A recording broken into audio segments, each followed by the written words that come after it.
All right, we're seeing a healthy group coming in and more every couple of seconds. So welcome.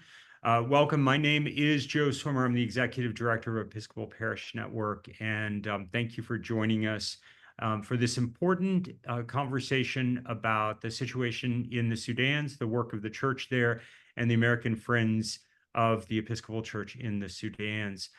This is a conversation we wish we didn't have to be having, but glad to share with the network, Episcopal Parish Network members, and with the church at large. We are pleased to be partnering with AFREX, the American Friends of the Episcopal Church in the Sudans, and they will be at General Convention if you happen to be attending General Convention, and encourage you to go by and learn more. So without any further from me, I'm going to hand it off to Dane and let the conversation get started. Thank you so much, and we'll look forward to a wonderful conversation with the Archbishop and our other thought leaders. Hello, I'm Dane Smith, the Executive Director of AFREX, American Friends of the Episcopal Church of the Sudans. We are particularly fortunate at late notice to have with us today Archbishop Samuel Penny Enosa from South Sudan. It's evening for him, getting into the late evening.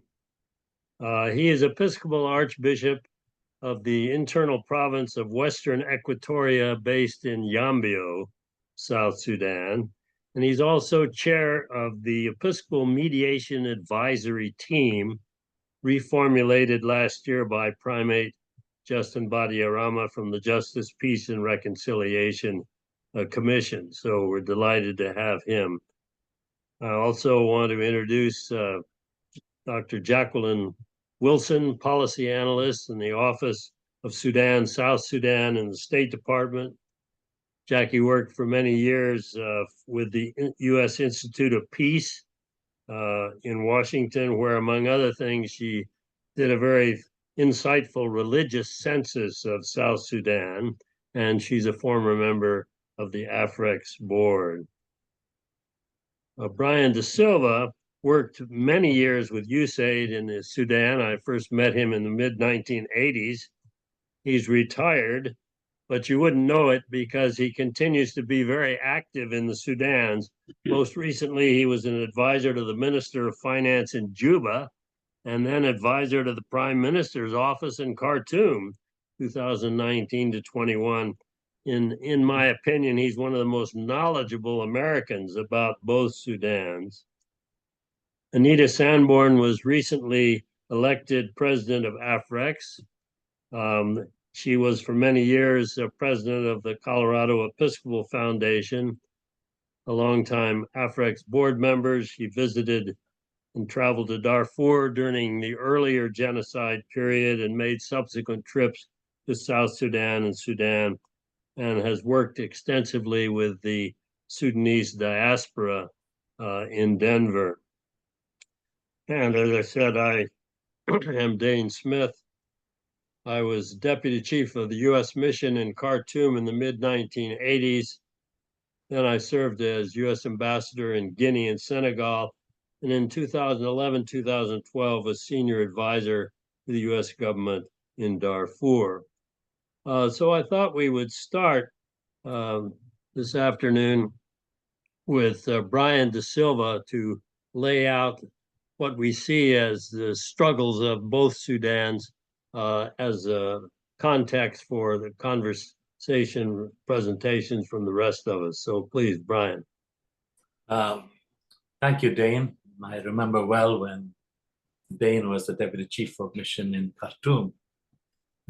Let me start off by reflecting upon some big picture issues, and then we can, during the rest of the time, focus on more, what shall we say, what's happening on the ground and nuts and bolts ideas to be discussed.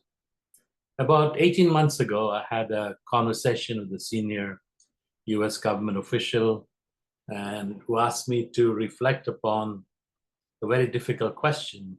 And the question was, which Sudan, whether Sudan or South Sudan, could implode at that time.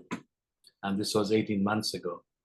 My view at that time, it was anybody's guess, but it looked more probable that South Sudan was headed towards an implosion just because of the economic crisis that was going on there, as well as some of the security challenges and governance issues.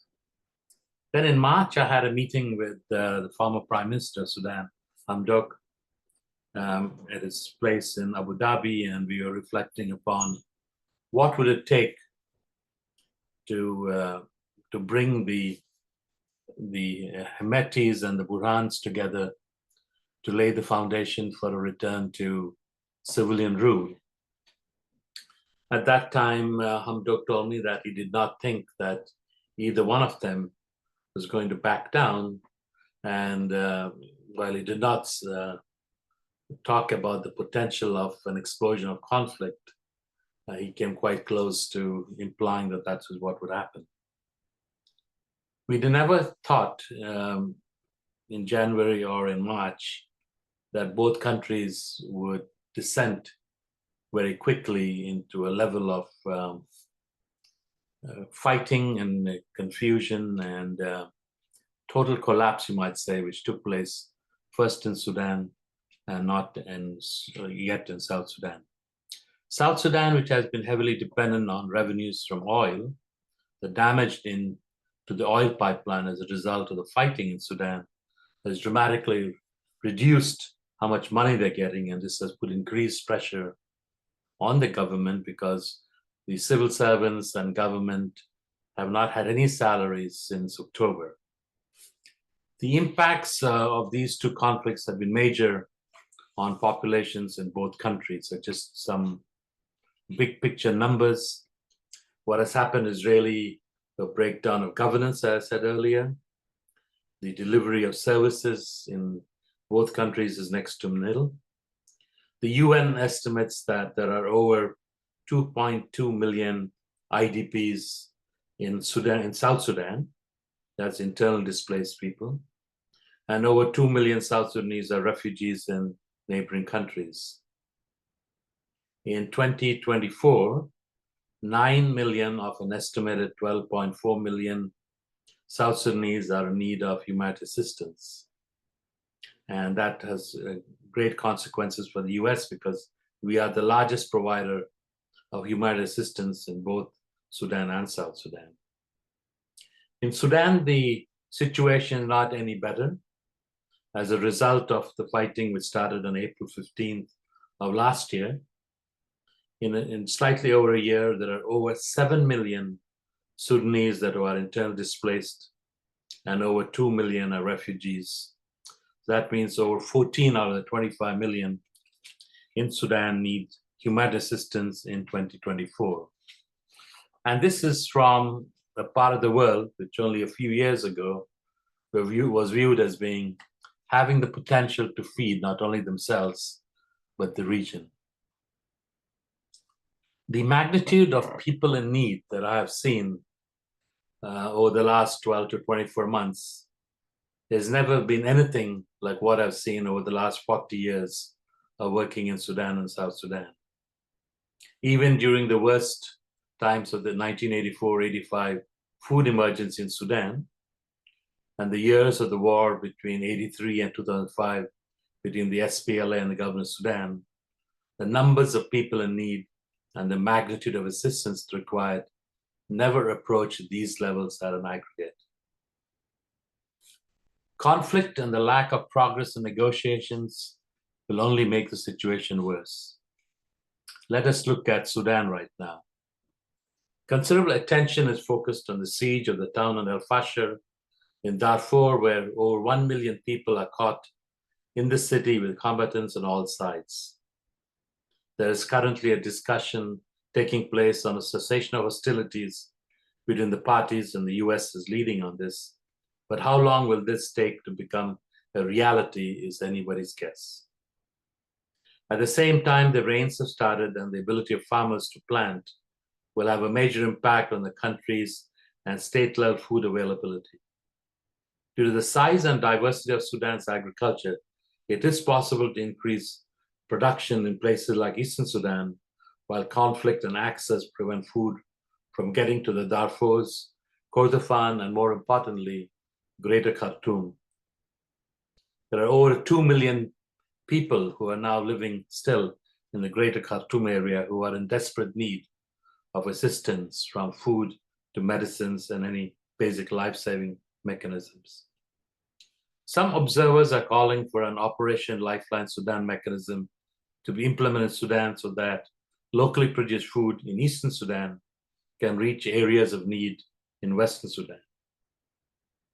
USAID, through its agricultural program, implementing by CIMMET and local and international partners, are currently focused on increasing production, ag production in 7 states in Sudan and vaccinating nearly 4 to 5 million animals. We will also be monitoring the season very carefully.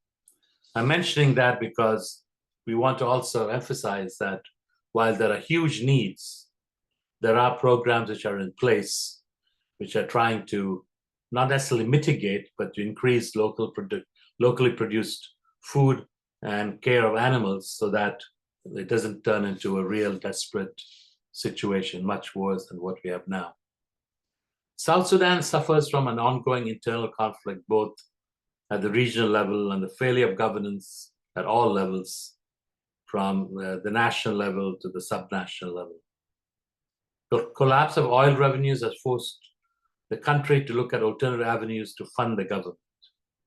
I will not go much into greater detail, but one of the real issues that is impacting South Sudan is the level of corruption that has existed since after independence till today. When South Sudan became independent in 2011, it was a country full of promise and had the support of the international community. But it did not take long for it to plunge into war from 2013 to 2018. A country with the potential to feed itself, and the region finds that it depends upon international humanitarian assistance to take care of over half of its population. The protection of civilians, the camps which were brought into existence in 2013 with the support of the UN, still exist. This brings to mind the Khartoum IDPs, which started in 88-89 and continued till 2005, after which some returned to South Sudan, while others became permanent residents of the Sudan. The question here is there hope? Conflicts do end. We can take the example of war between the SPLA and the government of Sudan from 83 to 2005. During the 2005-2011 interim period in the CPA, the objective of the US government and others was that Sudan and South Sudan could emerge as 2 countries at peace with themselves and with each other. Today in 2024, we have both countries embroiled in internal conflict, on the verge of conflict with each other, the total opposite of the expectations that were there over 10 years ago. We should not forget that the brunt of the suffering is borne by innocent civilians in the Sudans. Those who have left the country, be it to Egypt, Chad, Ethiopia, Uganda, or Kenya, are for the most part physically safe and do receive assistance, some more than others. But those that are still in the country, be it in El Obeid, El Fasher, Khartoum, or Wad Madani in Sudan, or still in Juba, Malakal, Bentiu in South Sudan, are suffering by ways that we can't even begin to imagine. Let me end there and then look forward to hearing from others. Thank you.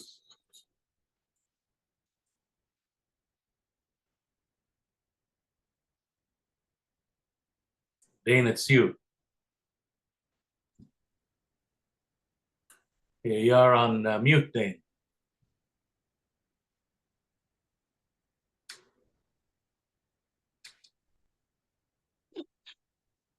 Sorry. Thank you very much, Brian. And now I'd like to ask Archbishop Samuel if he would speak to us about what the Episcopal Church of South Sudan is doing in the way of peace building, and in particular, his leadership of the Episcopal Mediation Advisory Team. We're delighted to have you, Archbishop. Thank you very much for this opportunity for me to be able to join you in this webinar. Just to begin with the context within South Sudan, it faces three significant crises. The first, of course, is the political impasse. The second is the economic downturn. And the third is the looming flooding or even the climate change, if I may put it that way. Since the 2018 revitalized peace agreement has faced many challenges, including delays in the implementation of the key provisions, lack of trust and consensus among the parties. The Artigon, which is the agreement, the 2018 agreement, is convening right now the inter-party dialogue in Juba, as well as the signatories to the agreement, so that they can find a way forward.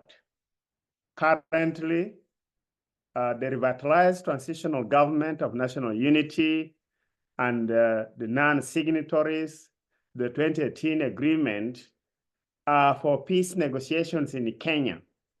And the peace negotiations in Kenya, part of the EMAT, which is the Episcopal Mediation and Advisory Team, is there in the person of Archbishop Moses Deng, and also Bishop Enoch Tombe, retired Bishop Enoch Tombe.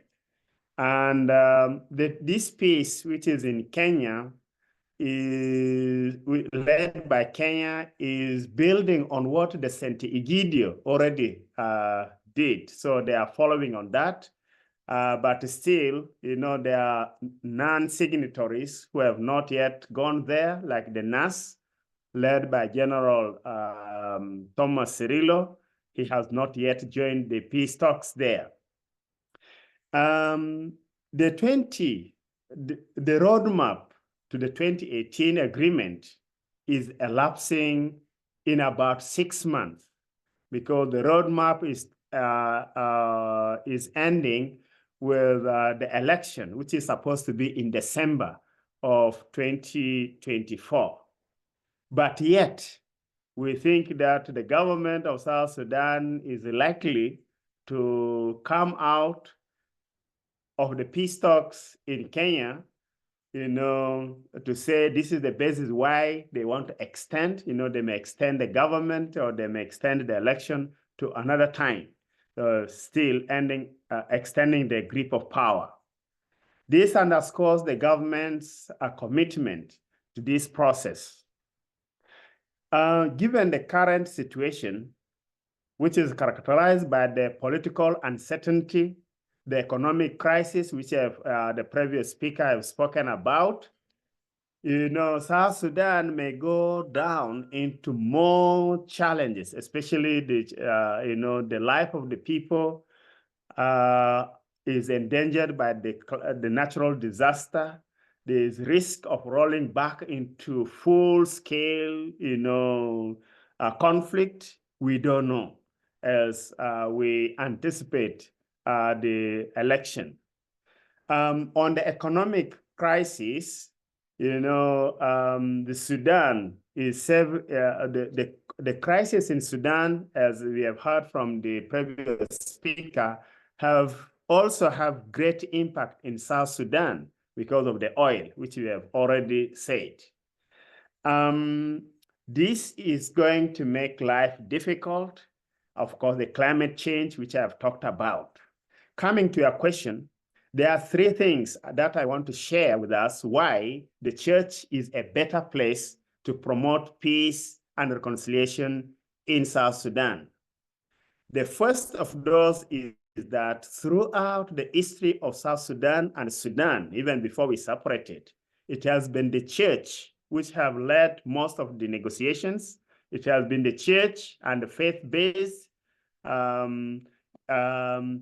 where many people have given their trust, including the government, because it is upon the church that people look for moral leadership, for protection, for service provision. As such, the church has the opportunity to build the consensus among the political and military leaders to promote social justice and to promote the nature and values of social cohesion amongst the people. The second why the church is in a better place to promote peace is that the church has a strong gesture and solidarity for peace in South Sudan from the Holy See. You know, the church in Rome has been very active. The visit of the Pope, our visit last February also to Rome is also key in talking about peace. Ecumenical pilgrimage to peace is very important. The third, why the church is in a better place to promote peace is that the ongoing Kenyan-led peace negotiations, we are represented there, and more church leaders are expected to join if there is opportunity for supporting church leaders to be there. Right now, for the church, we have only 2. The key actions for the church is there is a need to engage parties and accompany the current inter-party dialogue, which is taking place in Juba, and the peace process, which is taking place in Nairobi. The church plays the instrumental role of mediation and speaking out the truth with love, and the people have hope and trust more in what the church says. The other action needed by the church is reaching out and encouraging the other holdouts, groups who are not part of this ongoing peace process. It is the role of the church to reach out to them and persuade them to join the rest of the team. The third action needed by the church is also promotion of social cohesion throughout dissemination of peace messages, messages of tolerance, of hope, and also forgiveness, as it is stipulated in 2 Corinthians, that our ministry is to minister the ministry of reconciliation. And also the church supports the intercommunal dialogues, because we know in South Sudan there are many conflicts. There are tribal conflicts, like what is happening between the Zande and the Balanda in Tombora, in Jongole. There are conflicts. And in part of Warap also there are conflicts. Part of our role is to go there as churches so that we can be able to promote peace. And then also lastly, to create space for civic education on citizen rights, on their responsibilities, on election, and and support also for a permanent constitution. Recently, we have been doing part of what I've said through our pastoral messages. Our primate has been able to give his Pentecostal message on peace and reconciliation, and then what we as the churches could do. Also, we have been engaging in a small way how we can, include, we can join the civil society and the people, the peace negotiations in Juba, which EMAT is represented, and we are grateful for that. And we have been able to do also a few things that I may not be able to mention here all. But the challenge we have, which I want to conclude with, is that the church is that there is no clarity on the transitional process yet. The Artigon has yet to agree on whether elections will be conducted this December 2024 or not.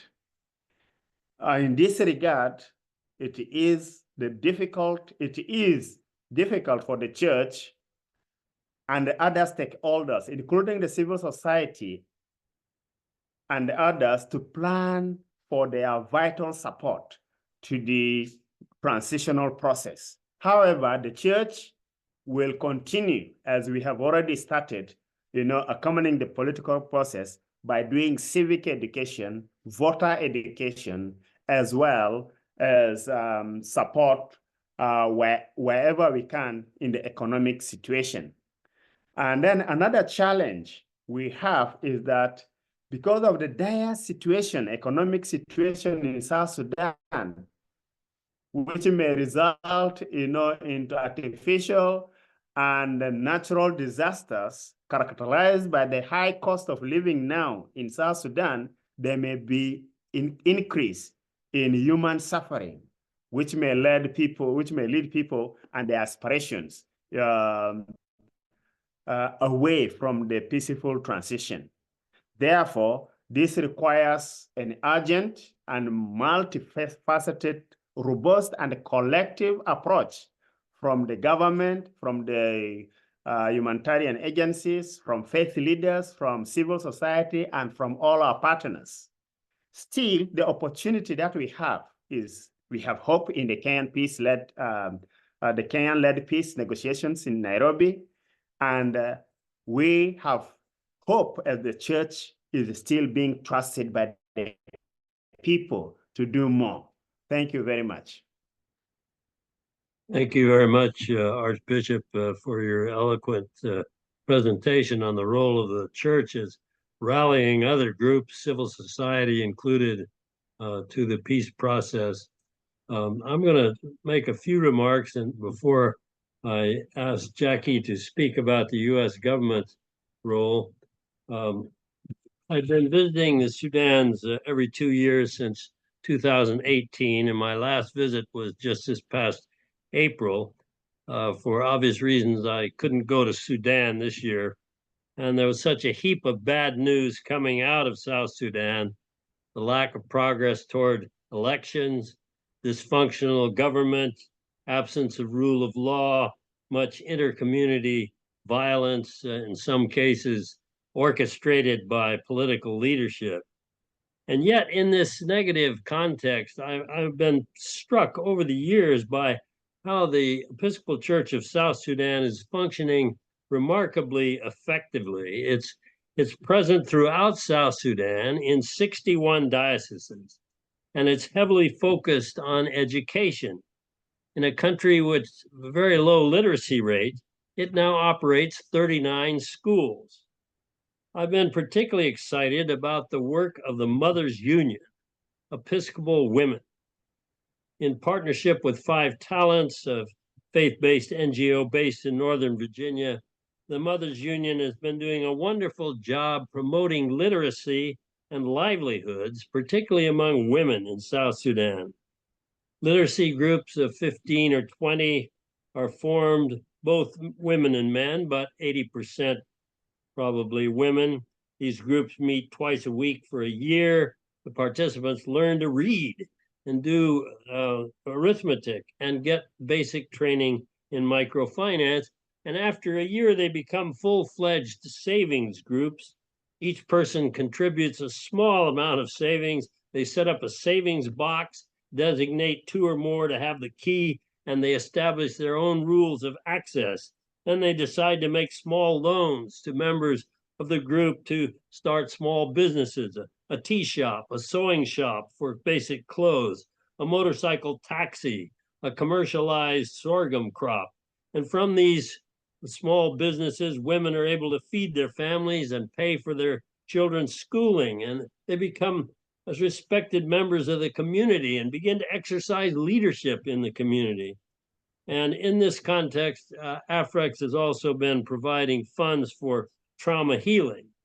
It's important to understand that after decades of civil war between North and South, and then the outbreak of civil war in South Sudan itself, the South Sudanese are truly traumatized. Their family members have been killed, often abducted. There's a terrible amount of gender-based violence, rape of women and girls, severe trauma. So AFREX has been funding instruction in trauma healing for those that are gathered in those literacy groups and then savings groups. And this instruction continues as the process goes along. And as you know, part of the phenomenon of trauma is that you think you're the only one who's traumatized. You keep your story to yourself. You become depressed and even paralyzed because you're so preoccupied with what happened to you or your family. So you have a hard time getting anything done. And in these savings groups, the people learned to trust each other with their money, and they also learned to trust each other with their stories of rape and the killing of loved ones. Christian ritual, Bible reading in their own language are part of the training, and those who go through the trauma healing training gain confidence. They find that they can improve relationships in their own families and in their communities. And in effect, they become peace builders in the community. So we've been able to expand with 5 Talents that program to 4 different dioceses in South Sudan, and would like to grow that. Particularly, I'd like to see us grow it in places of strong conflict now, like Jonglei and Warap and Malakal. We're seeking funds to do that. We also spent a lot of time with the Episcopal University staff. In Juba now there is a law faculty in addition to the theological faculty associated with the Bishop Gwynn School of Theology. I was surprised to learn that the student body of the law school has equal numbers of men and women. I wouldn't have expected that. And they're building new classrooms. But the university also has a brand new campus, a 5-square-kilometer piece of land in Rakhine Diocese, northwest of Juba, property given to them by the townspeople. And the university has now secured funding, about $1 million, to fence that property, which was the first step toward building classroom and administrative facilities. And they're going to be adding faculties of education, public health, and business. Very exciting to travel to Rakhine and watch that fence going up. And we've been exploring with university leadership the possibility of a large grant from USAID's American School and Hospitals Abroad program to assist with the major building. I did want to say just a word about the Episcopal Church of Sudan, which was based in Khartoum. It was ousted from its cathedral and its offices in Khartoum by the Rapid Support Forces, which destroyed its computers and vehicles and actually bivouacked its troops in the sanctuary. But Primate Ezekiel Kondo was able to reestablish his office in Port Sudan. And then subsequently, in recent months, he was able to visit the churches in Nubia and then the diocese in Kadugli in the Nuba Mountains along the border with the south. He even created a new diocese in Haban. And within all this trouble in Sudan, the churches have been expanding in the Nuba Mountains at a rapid pace. It's very, very inspiring to see that. So I hope we've given you an accurate picture of the travails of the Sudan. And I'd like to now turn it over, if I might, to our good friend Jackie Wilson, who is now working for the State Department. Jackie. Thank you so much. It's an honor to be on this panel with all of you. And I've only been working on Sudan and South Sudan for like half the number of years of Brian and Dane and probably Anita. And so I'm always in learning mode. So I came back recently after a break from Sudan and South Sudan because I felt compelled to see if there was anything I could offer. And that brought me to the State Department. So I'm a policy analyst at the Office of Sudan and South Sudan. I've been here for since about October, so not even a full year. And, you know, I could say that this is kind of where your taxpayer dollars are going, but I would also say the people that I work with, the people in this office, the special envoy, the, you know, others who have been working on this for many years, these are some of the most committed civil servants in government and people that Brian worked with over the years. So we are working very hard. So let me describe a little bit about kind of our policies and what we're trying to achieve. And first of all, I want to say that I appreciate so much the role of the churches. As Ambassador Smith said, I did some research in the religious sector in South Sudan, and you played an incredibly important role for all the reasons that Bishop Samuel said and more. So let's start with Sudan, where our first priority is to stop the war. And as Brian mentioned earlier, the war has been catastrophic. It is the world's worst humanitarian crisis. Over 10 million people displaced inside Sudan or into neighboring countries. 26 million people are in dire need of assistance, with 9 million of those in an emergency situation. And so as USAID Administrator Samantha Power said recently, that if we can't turn the tide of hunger, that we could be looking at famine. And our special envoy has said it may already be happening in places. And so that is very serious with that number of people at risk. And so, of course, our humanitarian aid is critically important. But that brings me to my second priority, and that is to reinforce that there is no military solution to this war. And so we are actively engaging with all parties to resume negotiations. So there's a group called ACLED, the Armed Conflict Location and Event Data Project, that tracks different kinds of conflicts. And Sudan's conflict, unfortunately, is in the tragic group of those labeled extreme at this point, and it is also labeled as worsening.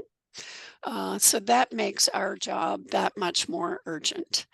And tragically, the armed groups that are engaged in the conflict in Sudan are blocking humanitarian aid from crossing borders or being distributed inside Sudan, which further exacerbates both the needs and the number of people that are not being reached by the aid.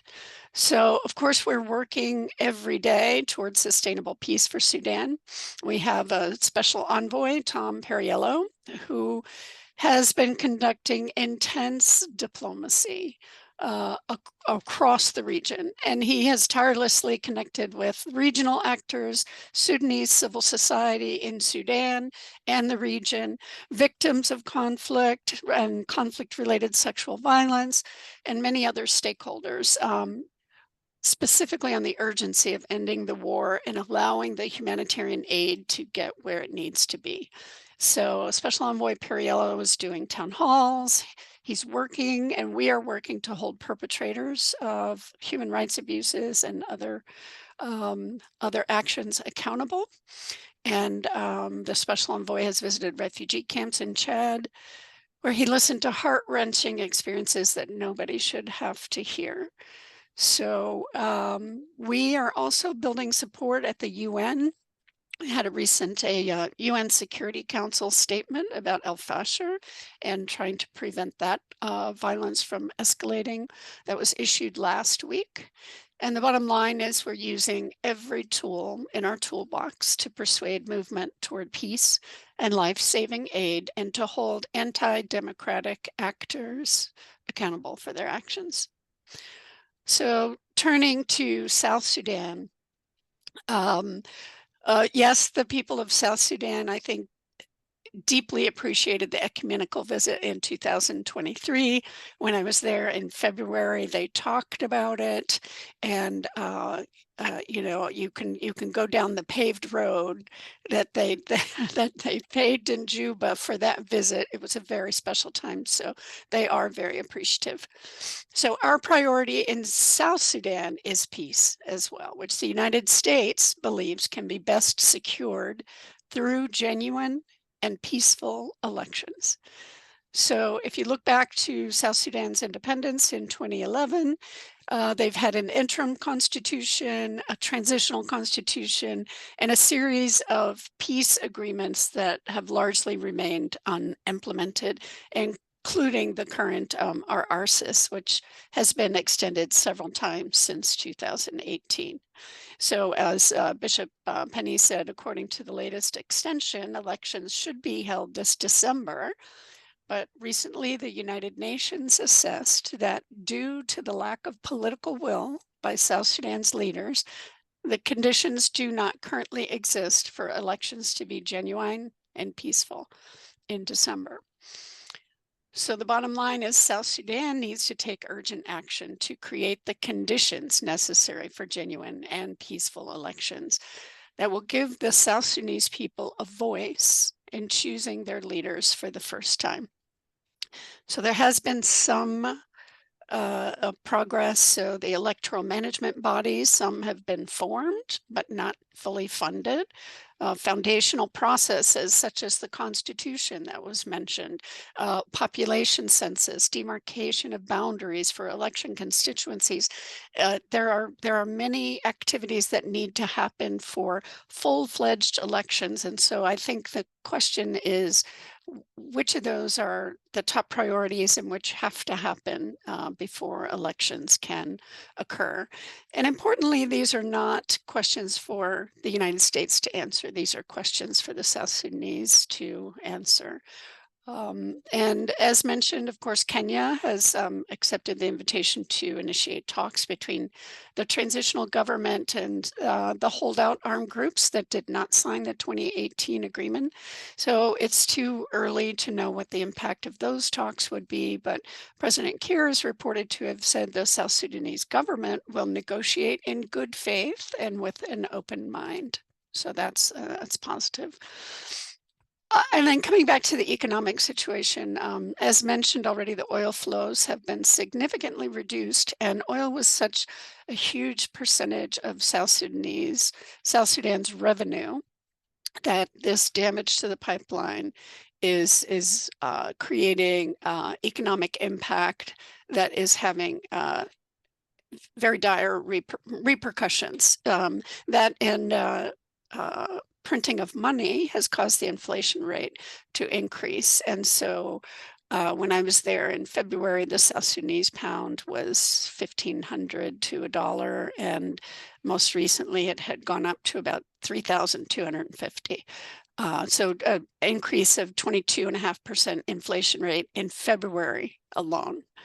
And of course, that has huge impacts on the people of South Sudan. And that's where, why we address these important policy issues. So in addition, the government has been trying to raise revenue, perhaps in other ways. And although humanitarian and diplomatic cargo are exempt from taxation and fees, these exemptions have not been honored. So we have gotten commitments from government officials that these exemptions on taxes and fees will be restored. But every dollar that goes toward a tax or a fee delays and reduces the amount of humanitarian aid that we're able to give. So we are engaged in that as well. Brian mentioned earlier the extensive humanitarian needs, 9 out of 12 million South Sudanese. South Sudan is also hosting almost 700,000 refugees from Sudan that have come across a border. Some of those are called returnees because they're actually South Sudanese, but some of them may never have lived in South Sudan before.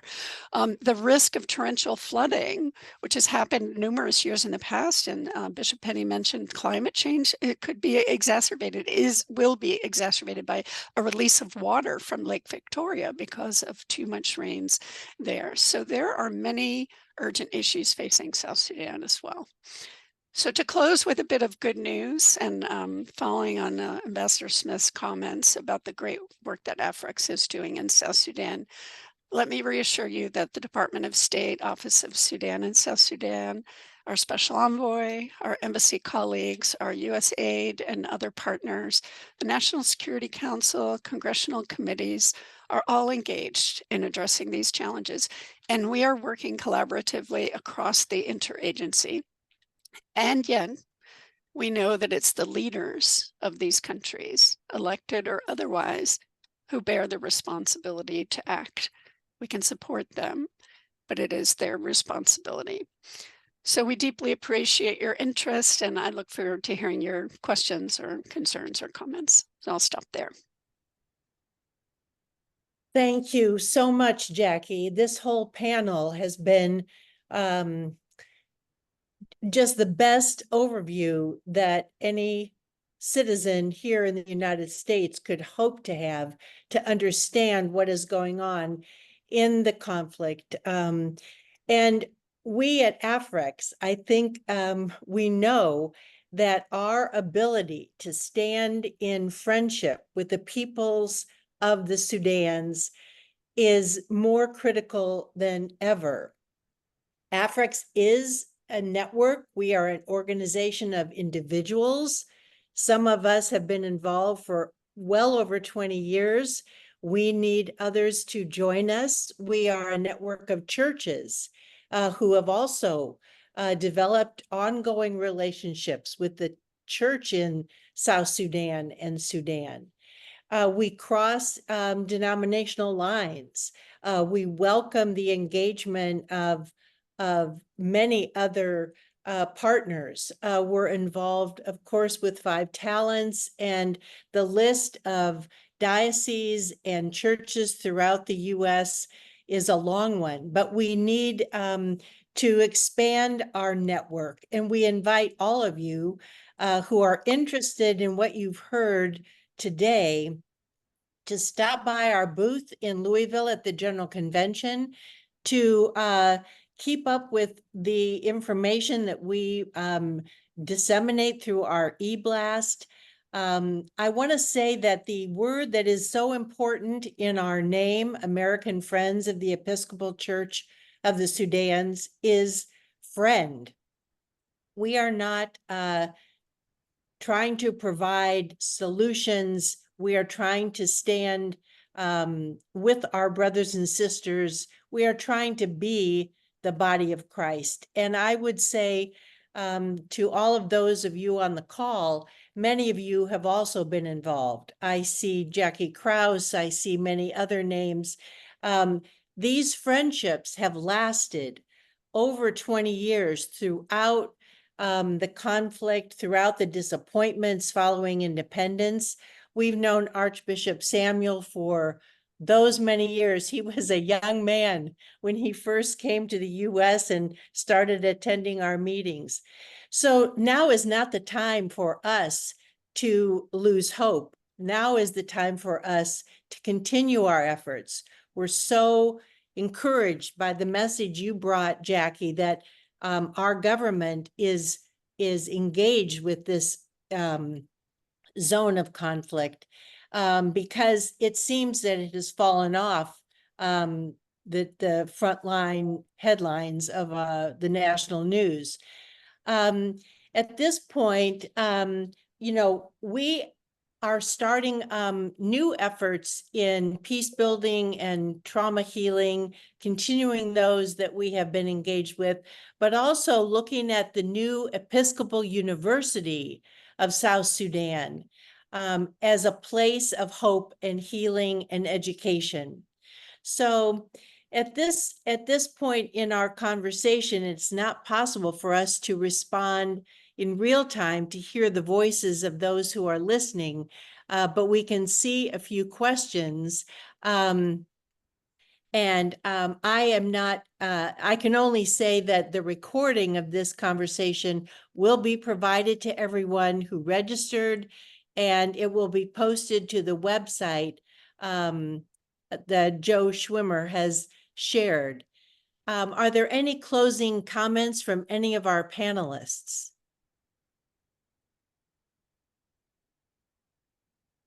I'd just like to thank the Episcopal Parish Network for giving us this opportunity to come on, as well as thanking Archbishop Samuel, who came on at the last minute and provided us with some very important information about the peace building efforts of the church and the central role of the church in peace building.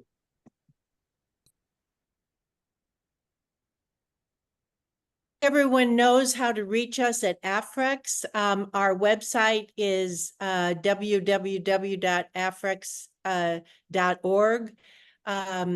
We'd like to invite all of you to be in conversation with us. We are looking to establish connections between churches in the U.S. and the Episcopal Church in both Sudan and South Sudan.